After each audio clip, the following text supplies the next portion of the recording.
Okay, మరి ఆలస్యం చేయకుండా అలీ గారి మాటలు వినేద్దాము. అలీ గారు, సినిమాలో చాలాసేపు మీ మాటలు కట్ చేశారు. పోయింది.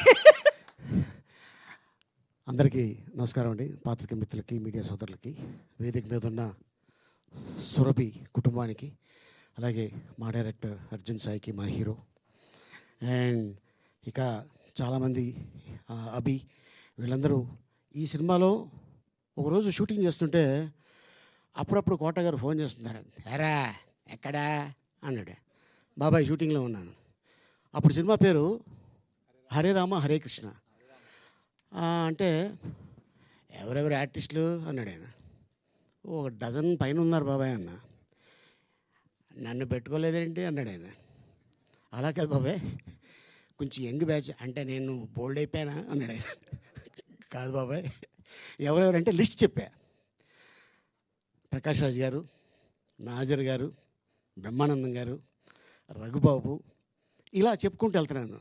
అబ్బో అంత పెద్ద కళాకారులే అన్నాడు ఆయన. మాకంట పెద్ద కళాకారులు ఇక్కడ ఉన్నారు బాబాయ్ అన్న. ఎవరో అన్నాడు. సురభి కుటుంబం ఉంది ఇక్కడ అన్న. అరే వాళ్ళు మామూలు కాదు రో, మనకంట గొప్ప ఆర్టిస్టులు అన్నాడు ఆయన. అంటే అంత గొప్ప ఆర్టిస్ట్ అయి ఉండి వీళ్ళ గురించి ఆయన పొగడాడంటే ఇది మామూలు విషయం కాదు.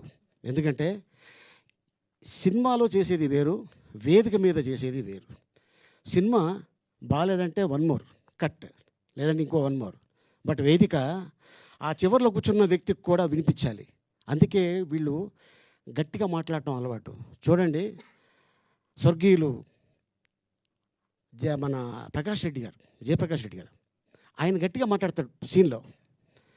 ఎందుకంటే అలవాటు వాళ్ళకి ఆ స్టేజ్ మీద చేసి. అతడు సీన్లో ఎందుకంటే అలవాటు వాళ్ళకి ఆ స్టేజ్ మీద చేసి. అలాగే కొండవలసి గారు, ఆయన కూడా ఇక్కడ మాట్లాడితే ఆల్మోస్ట్ ప్యారడైజ్ దాకా వినపడుద్ది. ఎవడో చూడు పక్కన ఎవరో నడుస్తున్నాడు, లేసాడు, ఇక్కడ కాదండి అది ఫిలిం నగర్లో ఉన్నాడు ఆయన. అయ్యి బాబు ఇంత సౌండ్ ఉంది ఏంటి అని. అట్టాగా అలా వచ్చిన కళాకారులు ఎంతోమంది ఈరోజు ఇండస్ట్రీలో ఎదిగారు, పేరు సంపాదించుకున్నారు, ఎన్నో అవార్డులు సంపాదించుకున్నారు, ఎంతో మంచి పేరు తెచ్చుకున్నారు.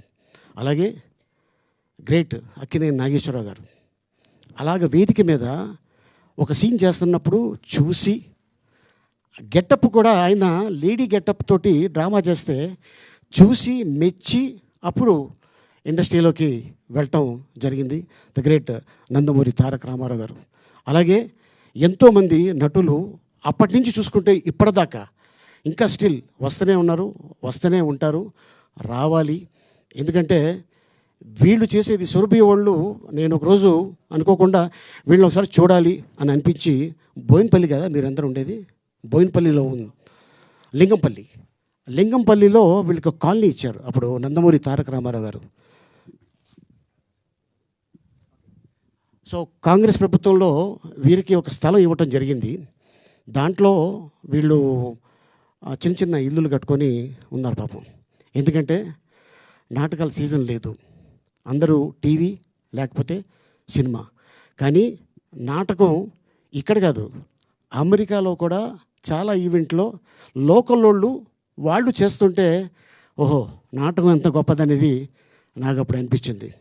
ఈ వేదిక మీద 2 గంటలు నాన్ స్టాప్, ఎక్కడ కూడా డైలాగు ఆగకుండా, తప్పు చెప్పకుండా, విత్ ఎక్స్ప్రెషన్ తోటి ఫస్ట్ నుంచి ఎలా ఉన్నారో ఎండ్ వరకు, ఆ నాటకం అయ్యే వరకు అలాగా ఉంటారు. నిజంగా దీన్ని పాయింట్గా తీసుకొని మా డైరెక్టర్ సాయి ఎందుకు చేయకూడదు మనం ఈ కథని అని చెప్పి, సో రీసెంట్గా మా అన్న బ్రహ్మానందం గారికి ఫిల్మ్ఫేర్ అవార్డు వచ్చింది.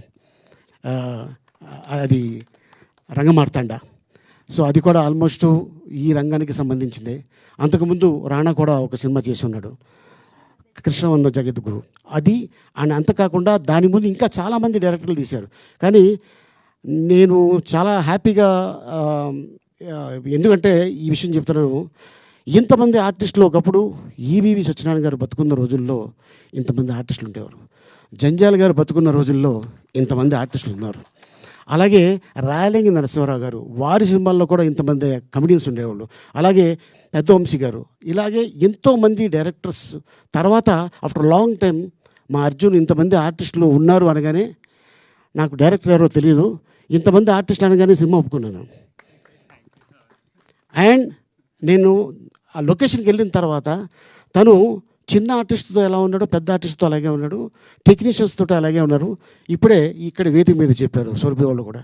ఎందుకంటే ఆ డైరెక్టరు ఈ కథని నేను తీసుకున్నాను కాబట్టి వాళ్ళ సహకారం నాకు ఉండాలి అని చెప్పి ఈ ఉత్సవం సినిమా ఇంతమంది ఆర్టిస్టులతోటి చాలా కష్టపడ్డాడు. బట్ మైత్రి ద్వారా ఈ సినిమా రిలీజ్ అవటం అనేది చాలా తనకి అదృష్టం అది. సో అలాగే ఈ సినిమా బాగుంటే దీన్ని ప్రోత్సహించండి. ఎందుకంటే ప్రేక్షక దేవుళ్ళు వాళ్ళే డిసైడర్స్. ఒక సినిమా తీసుకెళ్ళాలంటే పెద్ద హిట్ చేయాలంటే మీ తర్వాతనే ఇంకా. సో ఎలాగో మనం సక్సెస్ఫుల్గా వినాయక చవితి అయిపోయింది కాబట్టి డెఫినెట్గా జనాలు నెక్స్ట్ మళ్ళీ థియేటర్కి వస్తారు. ఈ సినిమాని ఇంకా పెద్ద సక్సెస్ చేస్తారని ఆశిస్తున్నాను. థ్యాంక్ యూ, ఈ అవకాశం కల్పించినందుకు మీ అందరికీ. Thank you sir, thank you so much.